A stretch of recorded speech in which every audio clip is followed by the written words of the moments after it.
Bien, hermanos, estamos en la epístola del apóstol Pablo a los Romanos, en el capítulo 6, versículos 8 al 10. Vamos a ir allá a nuestras Biblias, Romanos capítulo 6, versículos 8 al 10.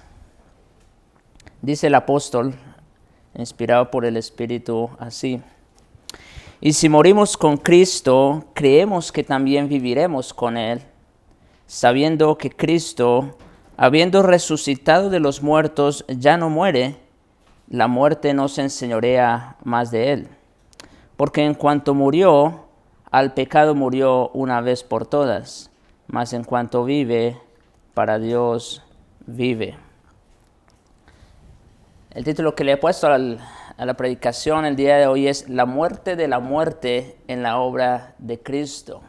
De hecho, hay un título en inglés de un puritano que se llama o se titula La muerte de la muerte en la muerte de Cristo. Pareciera un poco en forma de trabalenguas, ¿no? Cómo entender ese título. Y la idea pues básica es lo que vamos a desarrollar en el tema del día de hoy. Pero en general, lo que quiere decir es cómo nosotros los creyentes no solamente hemos muerto al pecado, como ya lo hemos visto, pero también morimos a la muerte, en el sentido de que la muerte ya no tiene poder sobre nosotros, ¿verdad? Entonces, básicamente es lo que quiere decir el título del día de hoy. La muerte de la muerte, ¿verdad? Hubo uno que venció al poder de la muerte en la obra de Cristo. Entonces, a manera de introducción, y como siempre, me gusta traer un breve repaso de lo que hemos dicho para ponernos en contexto. Y lo que hemos hablado acerca de este capítulo hasta el momento es cómo el apóstol pasa ahora del tema de la justificación, lo cual trató en los capítulos anteriores, al tema de la santificación, ¿verdad? Ese es el tema en el que estamos ahorita en cuestión, en el que estamos pues estudiando. Y básicamente lo que queremos decir con la santificación es la vida de justicia que Dios al mismo tiempo exige y provee para sus hijos. La vida de obediencia a su palabra vivida en el poder del Espíritu. Eso es básicamente. Y eso lo hace sabiendo de antemano, como les digo, la reacción que eso iba a provocar en sus auditores y sobre todo los opositores, los judíos. Y por eso el apóstol se adelanta con esa pregunta inicial, que es la que hemos venido respondiendo a lo largo de estos sermones. ¿Qué pues diremos? ¿Perseveraremos en el pecado para que la gracia abunde? Y yo quiero, hermanos,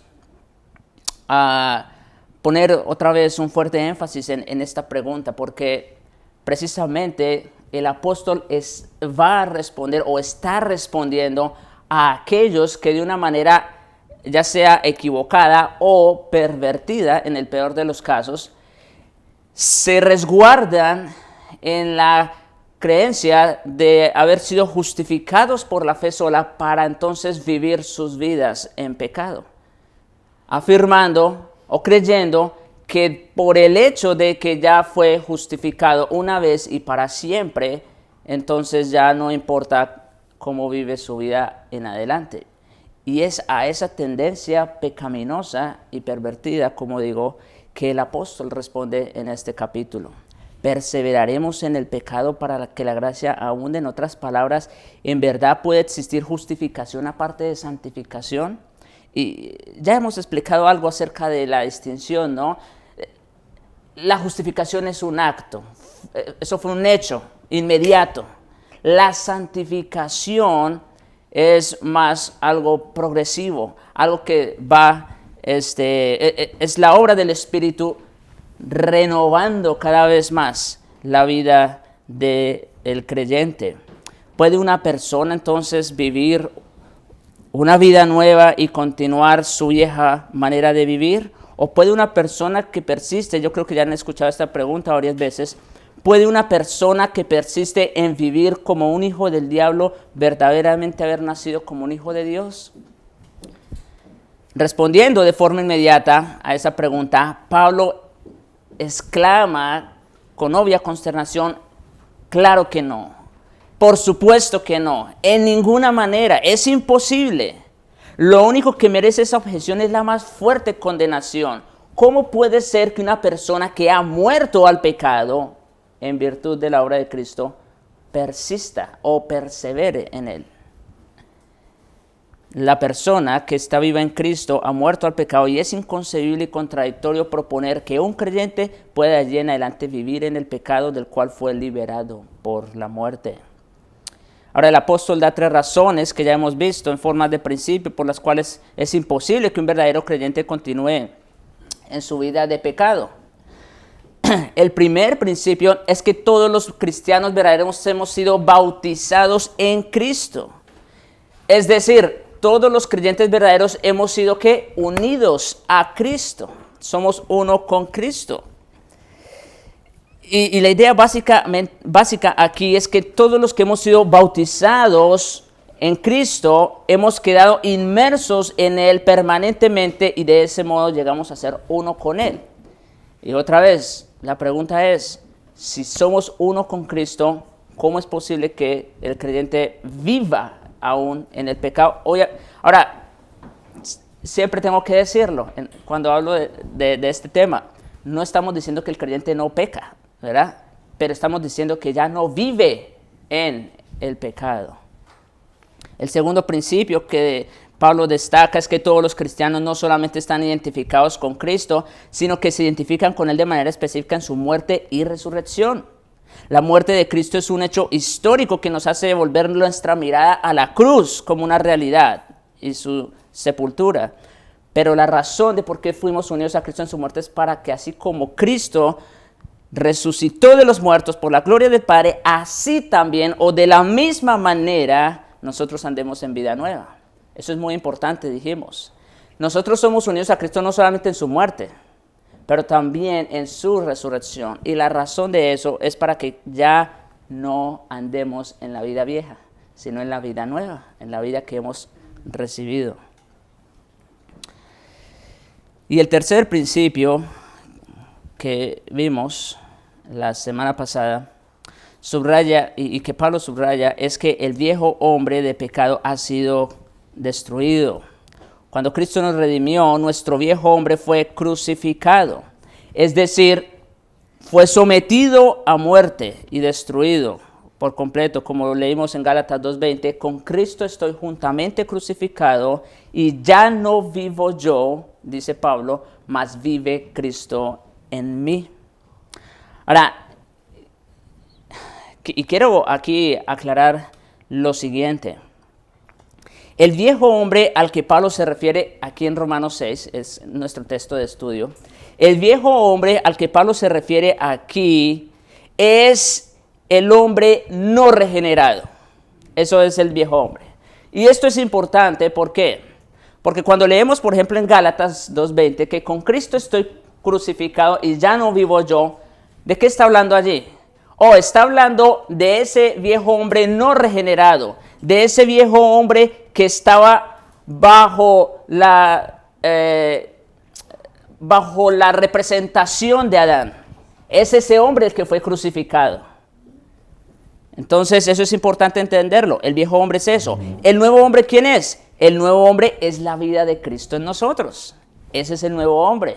La vida de Cristo en nosotros. Por eso Pablo dice, ya no vivo yo, mas vive Cristo en mí. Entonces noten, el viejo hombre que estaba representado por Adán y es no regenerado, ese murió, ese fue crucificado. El nuevo hombre que es Cristo en nosotros es el que ahora vive en nosotros. Pero, escuchen, este cuerpo de muerte, ¿sí?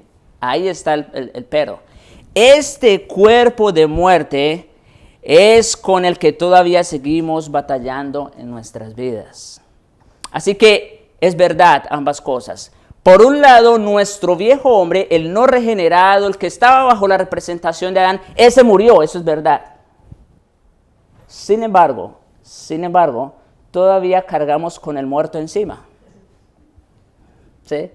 Mientras estemos en esta vida, todavía cargamos con ese muerto o ese cuerpo de pecado con el cual tenemos que seguir luchando, y es algo que el apóstol pues va a tratar más adelante en el capítulo 7.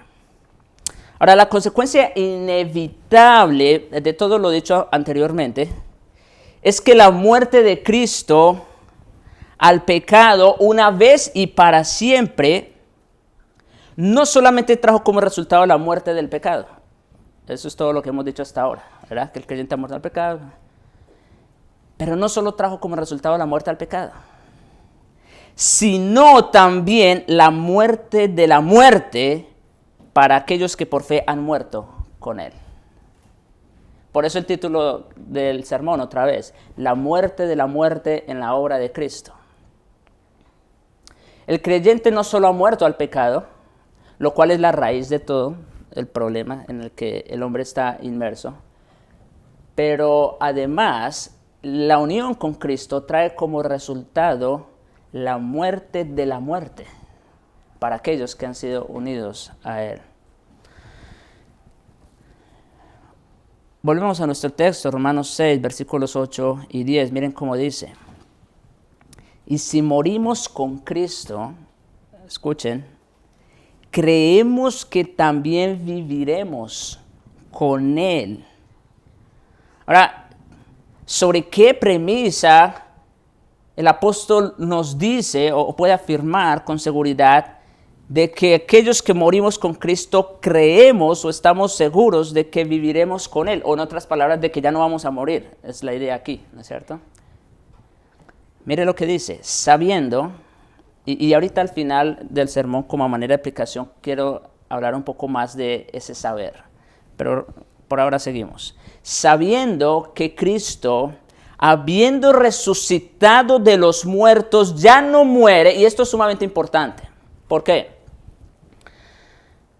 Cuando nosotros leemos en las Escrituras diferentes casos de resurrección, ¿verdad? Tanto en el Antiguo como en el Nuevo Testamento, como el hijo de la mujer que Eliseo resucitó, ¿no es verdad? O como el de la viuda de Naín, o como el muchacho que Pablo resucitó, ¿recuerdan? Cuando se cayó y murió, bueno, en fin. Todos estos casos donde ocurrió, o Lázaro mismo también, todos estos casos donde ha ocurrido resurrección, ¿qué ha pasado después de eso? Vuelven a morir, ¿sí? Eso es importante. Entonces, lo grande aquí no es que Cristo resucitó y volvió a morir, sino que Cristo resucitó para nunca volver a morir. Es lo que dice el texto aquí, sabiendo que Cristo, habiendo resucitado de los muertos, ya no muere. Ya no, con Cristo no pasó lo que pasó con los otros que resucitaron. Todos ellos murieron. Cristo no murió otra vez. Cristo ya no muere. Y escuchen lo que dice, la muerte no se enseñorea más de Él. Básicamente lo que está diciendo es, Cristo con su muerte venció a la muerte. ¿Sí?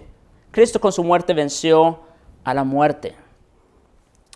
Porque en cuanto murió, al pecado murió una vez por todas, mas en cuanto vive, para Dios vive. Entonces, la razón, para retomar la ilustración, la razón de por qué todas las otras personas que resucitaron volvieron a morir, ¿por qué fue? Pues por el pecado. Porque no importa que las hayan resucitado, de todas maneras ellas seguían contaminadas de pecado. Y la paga del pecado es muerte, definitivamente. Pero Cristo, con su muerte y resurrección, de manera puntual con su muerte, venció el pecado y el poder del pecado. Por lo tanto, si venció ese poder, si venció al enemigo en su propia guarida, por decirlo así, ¿cuál es la consecuencia inevitable? Si la paga del pecado es muerte y Cristo ya venció al pecado, entonces ¿cuál es la consecuencia inevitable? Vida, exactamente. Ya no hay muerte. ¿Sí se dan cuenta? Es la idea aquí de nuestro texto.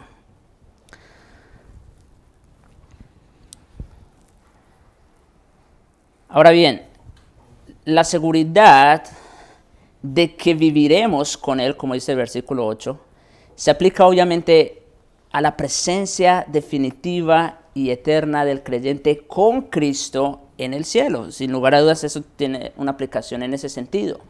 Pero el contexto tiene como foco principal la vida santa, y este es un fuerte indicio de que Pablo está hablando primordialmente acerca de nuestra vida con Él en justicia durante esta vida presente. Entonces, cuando el texto dice allí, y si morimos con Cristo, creemos que también viviremos con Él, Pablo no solamente se está refiriendo a lo que está por venir. No, Pablo se está refiriendo también al presente. Y como dice, o como podemos nosotros definir vida, o como más bien la Biblia define vida, vida no solamente es existencia, ¿no es cierto?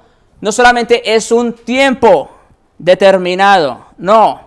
Vida, según las Escrituras, es vivir para Dios, es tener relación, una relación íntima con Dios. Y en ese sentido, cuando Pablo dice, los que hemos muerto con Cristo, creemos que también viviremos con Él, lo que está diciendo el apóstol es que los creyentes que han nacido de nuevo, que han muerto al pecado, ahora van a vivir en comunión íntima con Él. Y inevitablemente eso lleva a vivir una vida de justicia y de santidad. Construyendo su argumento a partir de este pensamiento, Pablo sigue diciendo, versículo 9, sabiendo que Cristo, habiendo resucitado de los muertos, ya no muere, la muerte no se enseñorea más de Él. El punto aquí es que, debido a que nosotros hemos muerto y resucitado con Cristo, o en unión con Él, nosotros, al igual que Él, tampoco morimos. Y esa es nuestra esperanza. Y Pablo se toma todo un capítulo en la primera carta a los Corintios para exponer el tema de la resurrección, ¿no es verdad? Diciéndonos que Cristo es las primicias, ¿verdad? Cristo ya no muere, lo acabamos de leer en el versículo 8, ¿verdad? Por lo tanto, si Cristo ya no muere, si la muerte no pudo vencerlo a Él, ¿cuál es la consecuencia inevitable para todos aquellos que están unidos a Cristo? Que la muerte tampoco tiene poder sobre Él. ¿No es verdad? La muerte ya no tiene poder con Él. Por eso, como les decía, debido a que nosotros hemos muerto y resucitado con Cristo, nosotros, al igual que Él, tampoco morimos. Y por supuesto está hablando en un sentido espiritual, porque físicamente todos tendremos que gustar la muerte, tarde que temprano, a menos que Cristo venga antes. El pecado que nos había sujetado a la muerte, escuchen, ya no se puede enseñorear de nosotros, así como no se enseñorea más de Él. Entonces, así como el pecado y por lo tanto la muerte no tuvo dominio sobre Cristo, de la misma manera la muerte tampoco ya debe tener, o de hecho ya no tiene ese dominio sobre nosotros. El punto culminante de esta sección en el capítulo, de esta parte del capítulo 6, está en el versículo 10. Dice, porque en cuanto murió al pecado, murió una vez por todas, mas en cuanto vive, para Dios vive. Otra vez. Alguien me dijo hace 8 días, mire, entre más repita mejor, porque más se nos queda, y es verdad. Creo que uno de los mejores métodos de aprendizaje es la repetición, ¿verdad? Debido a que la paga del pecado es la muerte, ¿no es cierto? O sea, la consecuencia de pecar, ¿qué es? Muerte, inevitable. Entonces, si Cristo quebrantó el dominio de la muerte, ¿eso a qué equivale?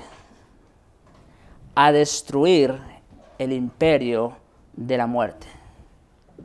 Vuelvo y repito, si Cristo quebrantó el dominio del pecado, eso equivale a destruir el imperio de la muerte.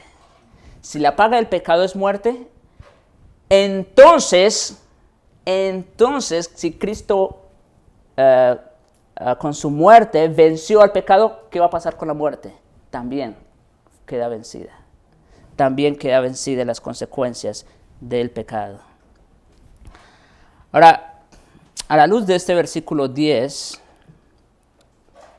que dice otra vez, en cuanto murió, al pecado murió una vez por todas, mas en cuanto vive, para Dios vive. Hay dos verdades extremadamente importantes en este versículo que deben destacarse. La primera es que Cristo murió al pecado. Lo dice el texto. Cristo murió al pecado. Habiendo llevado una vida sin pecado y perfecta durante su encarnación, Cristo obviamente nunca tuvo la más mínima relación con el pecado, ¿no es verdad? Que con la misma manera de relación que todos los demás seres humanos tienen con el pecado. Él no solamente nunca fue dominado por el pecado, escuchen, sino que jamás cometió un pecado. En ese sentido, la relación que Cristo tuvo con el pecado fue infinitamente distante de la relación que nosotros tenemos con el pecado, ¿no es verdad? Nos preguntamos entonces, a la luz de lo dicho, ¿cómo pudo Cristo, si Él nunca tuvo una relación con el pecado, si nunca fue dominado por el pecado, ni siquiera jamás cometió un solo pecado? La pregunta que sigue es, ¿cómo pudo Él haber muerto al pecado? Porque es lo que el texto dice, que Cristo murió al pecado. ¿Cómo pudo haber muerto al pecado? Bien, hermanos, antes de responder, lo que nos debe quedar claro es lo siguiente. En cualquier sentido que Cristo haya muerto al pecado, los creyentes también murieron en Él al pecado. Ahora, rápidamente para responder. Lo que Pablo quiere dar a entender aquí son dos cosas. En primer lugar, Cristo murió a la paga del pecado al tomar sobre sí los pecados del mundo. ¿Sí? Cuando el texto dice que Cristo murió al pecado, una de las maneras en que nosotros debemos entender que Cristo murió al pecado es cuando, tomando sobre sí los pecados de todos nosotros.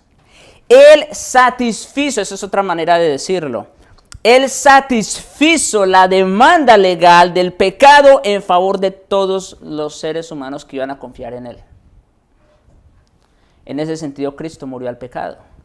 Otra vez, no porque Él haya estado bajo el dominio del pecado, ni siquiera porque haya cometido un solo pecado, sino porque sobre Él fueron cargados nuestros pecados. Y Él satisfizo esa demanda legal o esa pena que había contra nosotros. Por su fe en Él, investidos del poder y por su gracia divina y sin límites, los creyentes han muerto al pecado en ese sentido jurídico o lo que se conoce como justificación. Ya lo hemos expuesto, ¿no es verdad? Pero en segundo lugar, Cristo no solo murió a la paga del pecado, ¿verdad? Cristo murió al poder del pecado, rompiendo para siempre su poder sobre aquellos que pertenecen a Dios mediante la fe en su Hijo, o lo que se conoce como santificación. Entonces, escuchen esto. Cristo murió a la muerte ¿cómo? Cristo murió al poder del pecado, rompiendo para siempre el poder que había sobre nosotros. Ahora, siempre lo he dicho, ya lo hemos repetido muchas veces, no que el creyente no peca, pero ya el pecado no tiene poder, ya no tiene dominio, porque Cristo rompió ese dominio. Cristo nos sacó del dominio del pecado, lo hemos dicho varias veces aquí. Ahora, Pablo aseguró, escuchen, que hasta los creyentes inmaduros y propensos al pecado de la iglesia de Corinto, les dijo lo siguiente. Le está hablando a los creyentes de la iglesia de Corinto. Al que no conoció pecado, por eso no fue en ese sentido que Cristo murió al pecado, Pero al que no conoció pecado, por nosotros Dios lo hizo pecado. Ahora, siendo Él cargado con nuestro pecado, entonces Él pudo vencer el dominio del pecado, para que nosotros fuésemos hechos justicia de Dios en Él. Es en esos sentidos entonces que que nuestro Señor Jesucristo murió al pecado. En un sentido legal, en un sentido moral. Cristo venció a la paga del pecado, pero Cristo también venció al poder del pecado. Y si eso ocurrió con Él, o si eso fue lo que Cristo logró con su muerte, pues es exactamente lo que ocurre con todos y cada uno de aquellos que creen en Él o que están unidos a Él mediante la fe. Ahora, el segundo énfasis crucial del versículo 10 es que Cristo al pecado murió, ¿cuántas veces? Una sola vez por todas, lo dice el texto que estamos estudiando.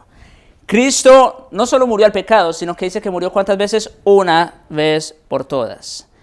Él alcanzó una victoria que nunca será necesario repetir. Esto es algo sumamente grande. Y esta es una profunda verdad que la escritura de los Hebreos recalca una y otra vez. Quiero que vayamos a algunos versículos que están allí en la epístola a los Hebreos que nos recalcan esta verdad. Cristo murió al pecado una sola vez. Capítulo 7, versículos 26 y 27 de Hebreos. Porque tal sumo sacerdote nos convenía, santo, inocente, sin mancha, apartado de los pecadores y hecho más sublime que los cielos, que no tiene necesidad cada día, como aquellos sumos sacerdotes, de ofrecer primero sacrificios por sus propios pecados. Esa era la razón de por qué tenían que ofrecer sacrificios continuamente. Porque aquellos sumos sacerdotes, ellos mismos eran pecadores. De manera que de hecho, antes de ellos ofrecer un sacrificio para expiación del pecado del pueblo, tenían que ofrecer uno por ellos. ¿Sí? Y tenían que hacerlo siempre. Eso era algo repetitivo. Ok, sigue diciendo el texto.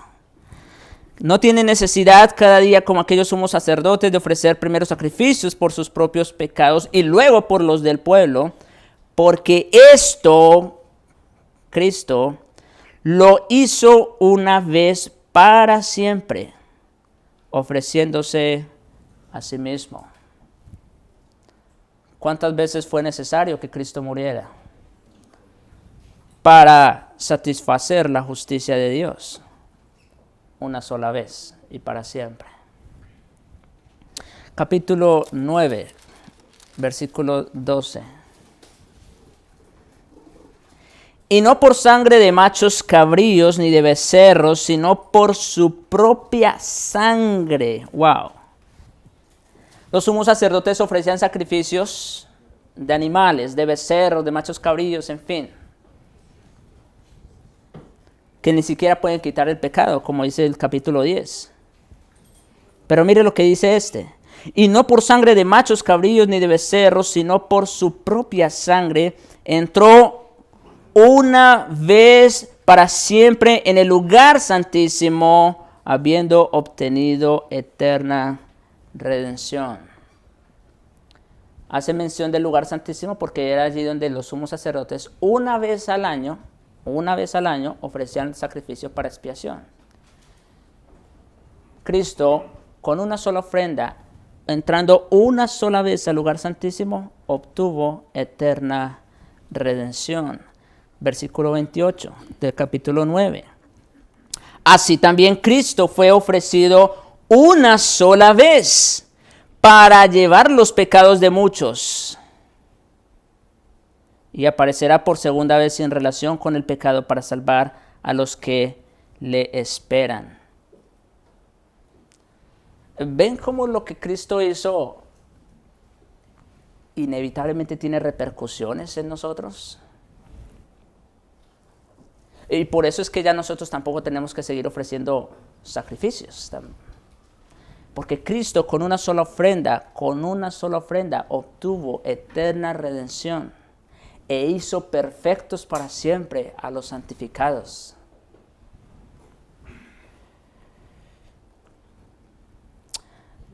Capítulo 10, versículo 10.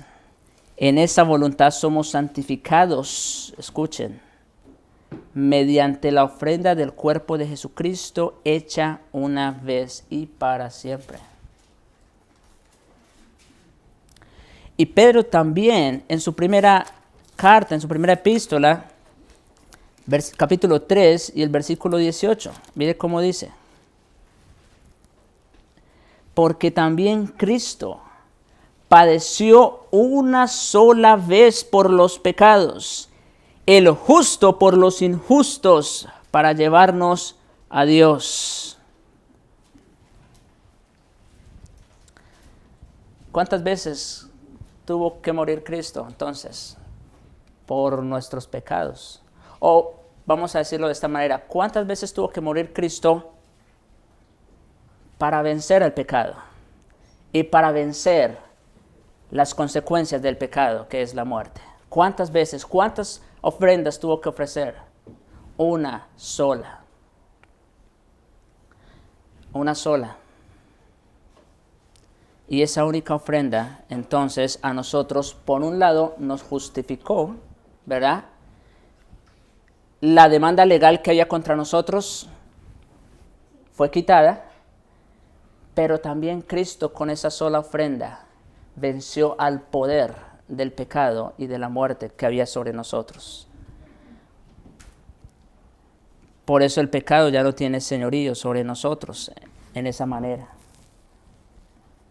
Es en virtud de esa única ofrenda ofrecida una vez y para siempre que los creyentes en Cristo no solo han muerto al pecado y su dominio, pero también a las consecuencias del mismo.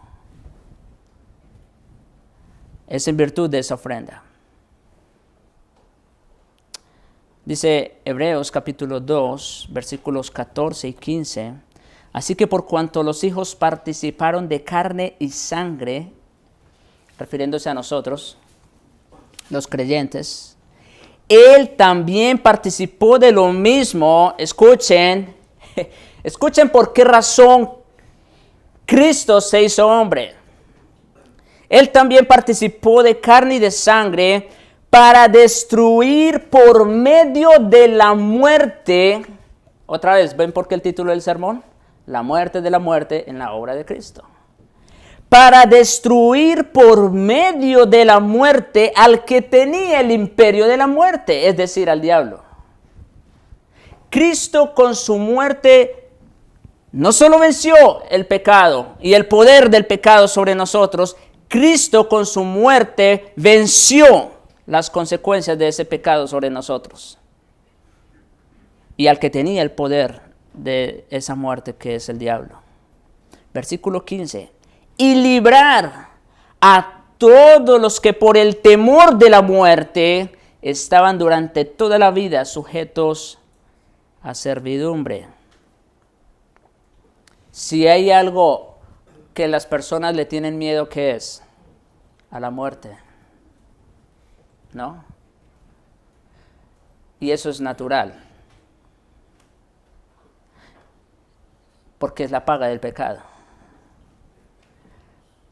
Pero Cristo vino a librarnos a todos los que estábamos bajo esa esclavitud, a todos los que estábamos sujetos al poder de la muerte. Y que estábamos sujetos bajo el poder de la muerte, ¿por qué? Porque estábamos sujetos bajo el poder del pecado. Pero como Cristo rompió el poder del pecado, inevitablemente también quebrantó el poder de la muerte sobre nosotros. Cristo con su muerte y resurrección vicarias, lo que quiere decir es en nuestro lugar, Cristo con su muerte y resurrección vicarias nos libró del dominio del pecado y sus terribles consecuencias. Como dice Pablo en Romanos 8, 33, 34, ¿quién acusará a los escogidos de Dios? Dios es el que justifica.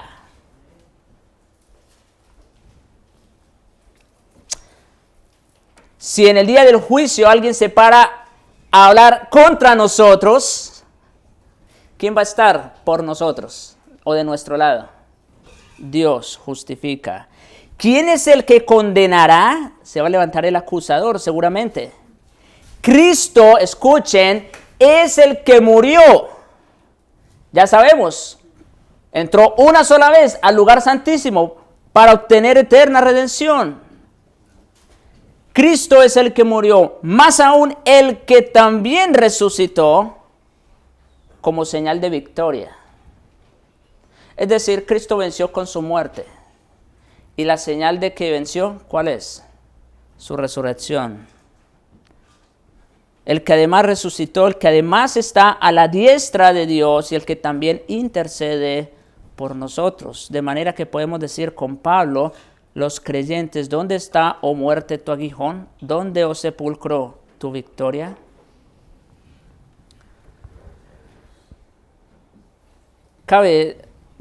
Hasta aquí entonces, para que quede claro, ¿verdad? Cristo no solo nos libró del pecado y del dominio del pecado, lo cual es verdad, pero Cristo también nos libró de las consecuencias que nos había dejado el pecado. Y en la manera como la muerte ya no se puede enseñorear más de Cristo, tampoco la muerte jamás tendrá dominio sobre nosotros. Ahora bien,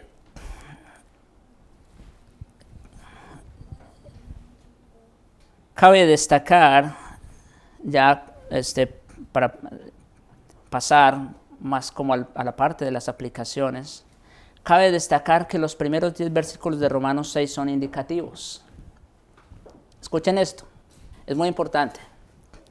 Los primeros 10 versículos de Romanos 6 son indicativos.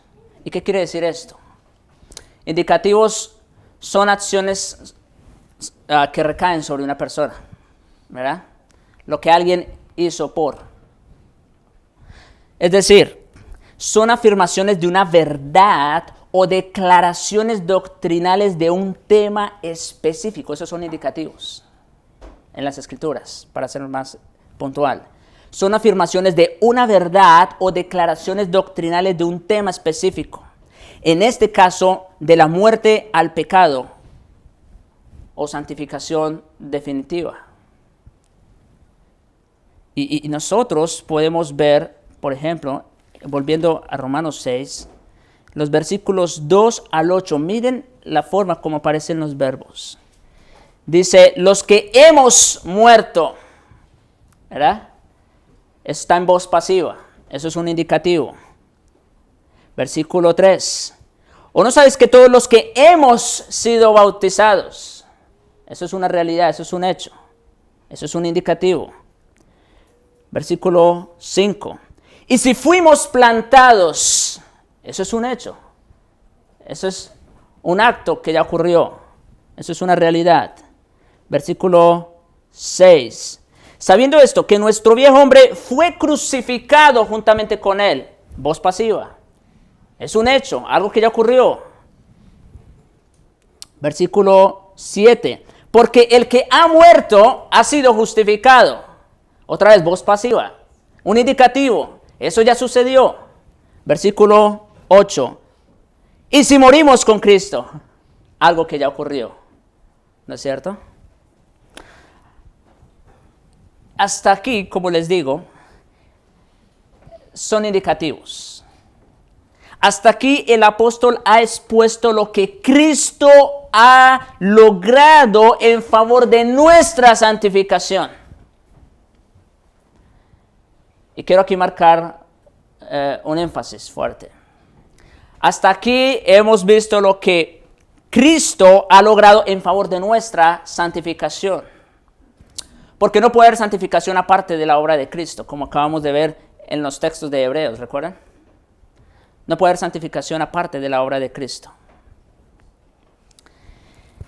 Básicamente, al ser bautizado en Cristo o al ser unido en Cristo, el creyente ha muerto al pecado y resucitado para andar en vida nueva. Eso es lo que Pablo nos acaba de decir en estos primeros 10 versículos. Ahora bien, como hemos dicho otras veces, la santificación no es un acto per se. La justificación lo es. La santificación es un proceso que nos toca vivir hasta el último día de nuestra existencia sobre la faz de la tierra. Y en ese orden de ideas, o dado que ese es el plan que Dios ha diseñado para nuestra santificación, si bien nuestra santificación tiene como base la obra de Cristo, y es algo seguro, es algo cierto, porque Cristo ya lo hizo, también es verdad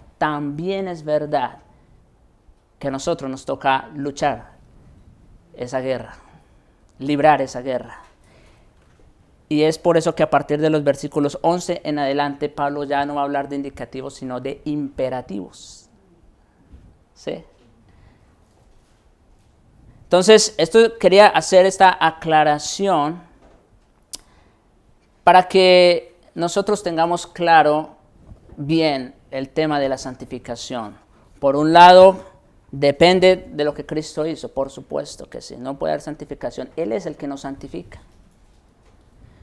Pero, como he dicho en la introducción, todos estos sermones, la santificación es algo que Dios exige y a la vez provee. Así que si Él exige, quiere decir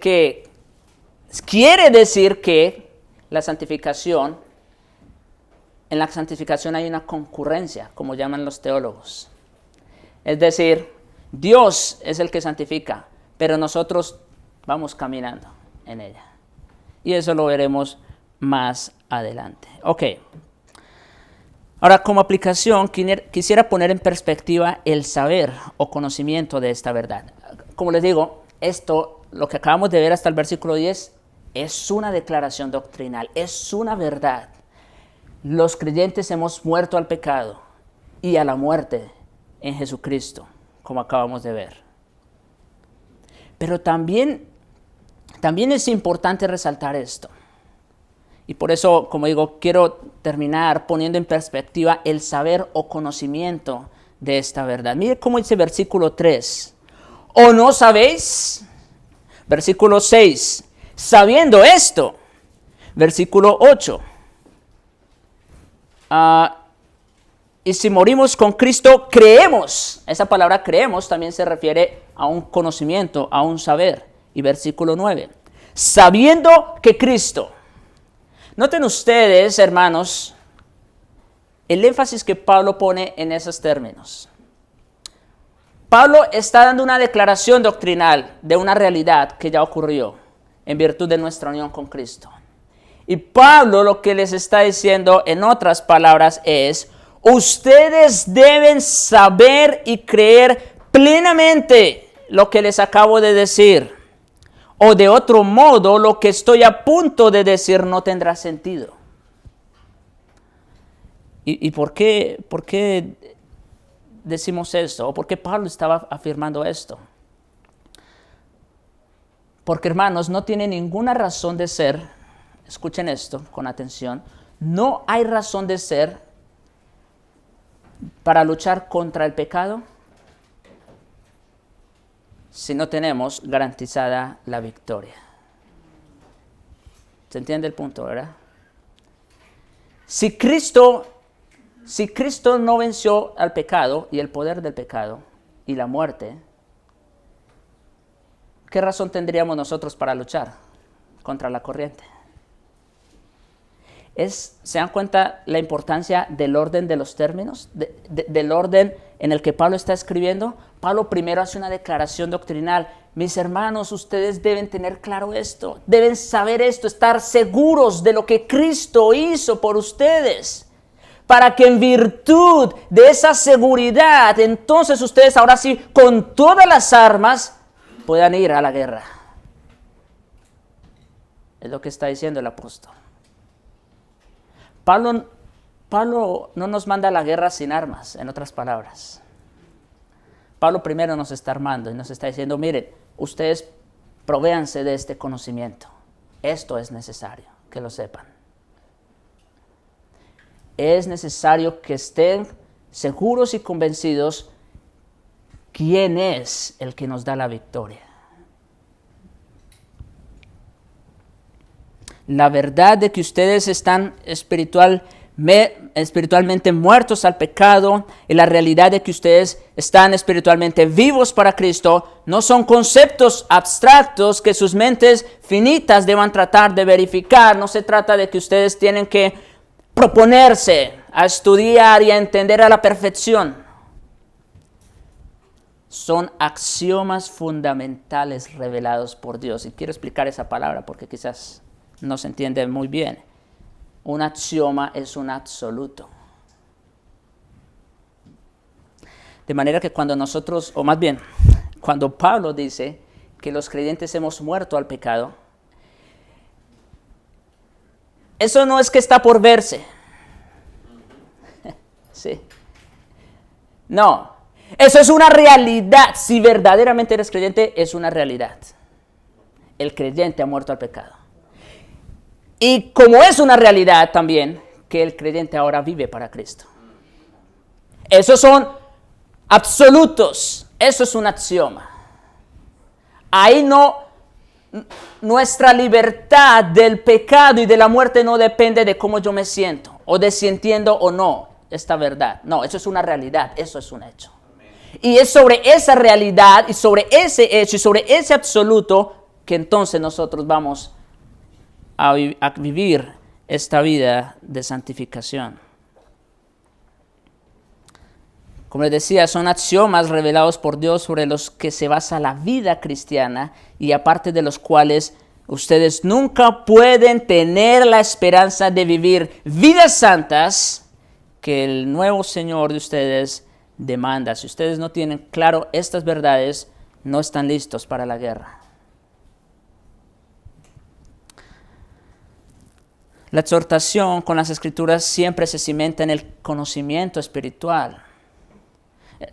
Es decir, Pablo les acaba de proveer un conocimiento que ellos deben tener claro, presente. Y yo también quiero hacer énfasis en eso. Las Escrituras siempre se cimentan en un conocimiento espiritual. Aunque Dios habría podido limitarse a entregar a los hombres una lista de órdenes y prohibiciones no explicadas, en su gracia y compasión Él no optó por ser autócrata, es decir, simplemente dictar una lista de órdenes. Eso no es lo que Dios hizo. Y la razón básica que Él revela en cuanto a por qué los hombres deben vivir de acuerdo a sus estándares quedó resumida en esa declaración al Israel antiguo en Levítico 11:44, sed santos porque yo soy santo. Es decir, la razón de por qué Dios demanda santidad de sus hijos es porque Él no está en relación alguna con el pecado. Porque Él es santo. Como alguien ha dicho, para los hijos del rey, comportamiento del rey debes tener. Y esto nosotros lo vemos hasta en las revistas, en las noticias, en fin. Como las grandes jerarquías, hoy más que nada se ve en Inglaterra, ellos en lo que cabe no pueden vivir vidas normales como uno, ¿no? Ellos tienen que guardar ciertos códigos, ciertas normas, ciertos ritos. ¿Por qué? Porque ellos inevitablemente pertenecen a esa familia y por lo tanto tiene que ser así. O de otra manera, como ya sabemos sucedió con uno de los hijos, en ese caso pues simplemente lo desheredan de la corona. Bueno, mis hermanos, exactamente ocurre lo mismo con los creyentes. Para los hijos del rey, comportamiento del rey.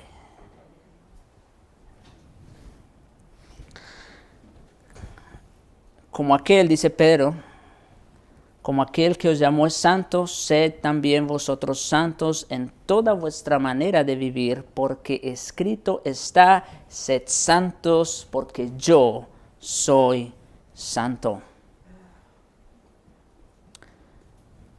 Y ahora sí, teniendo todo este conocimiento de Romanos capítulo 6, los primeros 10 versículos, ahora sí estamos preparados entonces para esas demandas. Haciendo eco a la frase famosa de Agustín, dame lo que pide y pídeme lo que quieras. Lo que estaba haciendo Pablo en los primeros 10 versículos era dándonos lo que Dios demanda, porque ahora nos va a decir lo que Dios quiere de nosotros. ¿Sí se dan cuenta?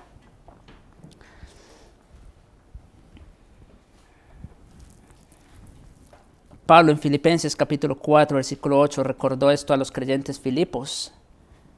Por lo demás, hermanos, todo lo que es verdadero, todo lo honesto, todo lo justo, todo lo puro, todo lo amable, todo lo que es de buen nombre, si hay virtud alguna, si algo digno de alabanza, en esto pensad.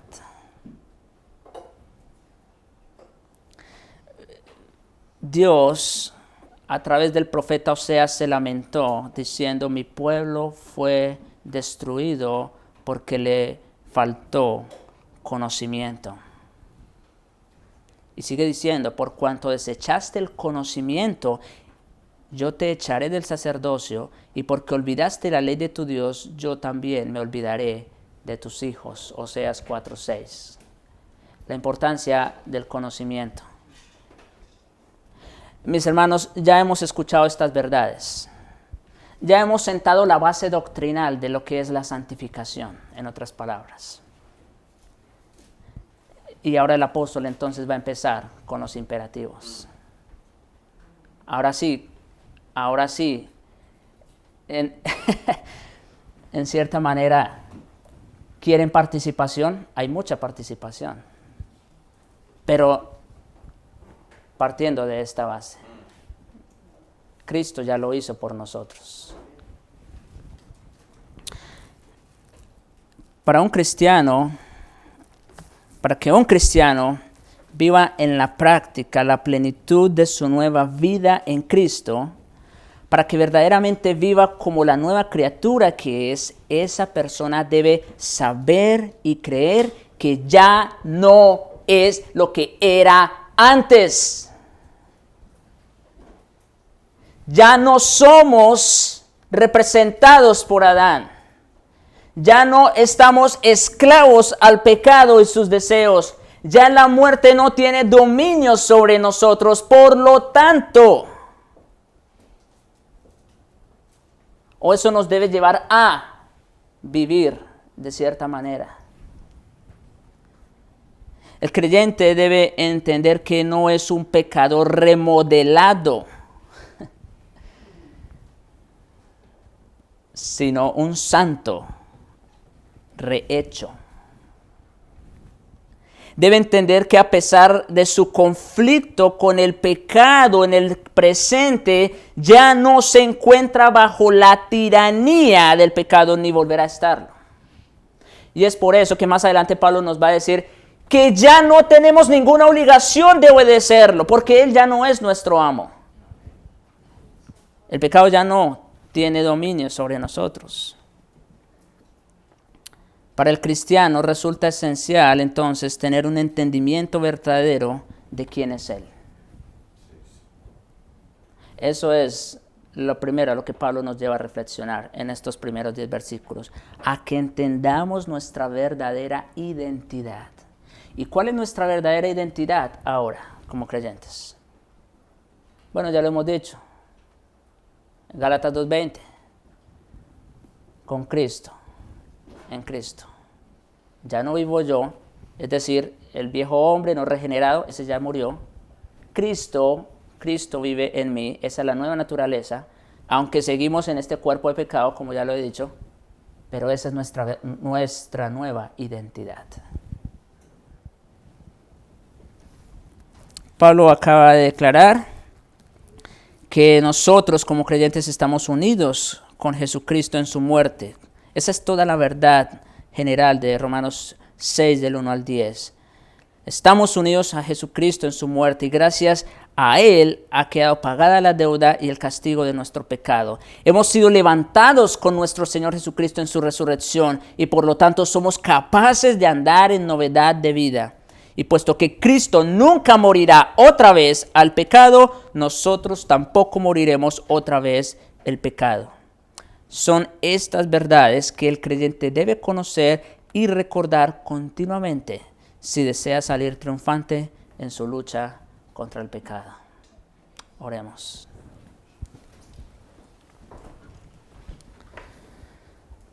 Padre nuestro, gracias te damos, Señor, por tu palabra. Clara, Señor, como es. Gracias te damos por recordarnos estas gloriosas verdades de estar unidos a Cristo y todo lo que esto implica, Señor. Haber muerto al pecado, haber resucitado para andar en vida nueva. Que la muerte tampoco ya tiene dominio sobre nosotros. Gracias por recordarnos quiénes somos, Señor, pero también te rogamos, ayúdanos a vivir de acuerdo a esa realidad.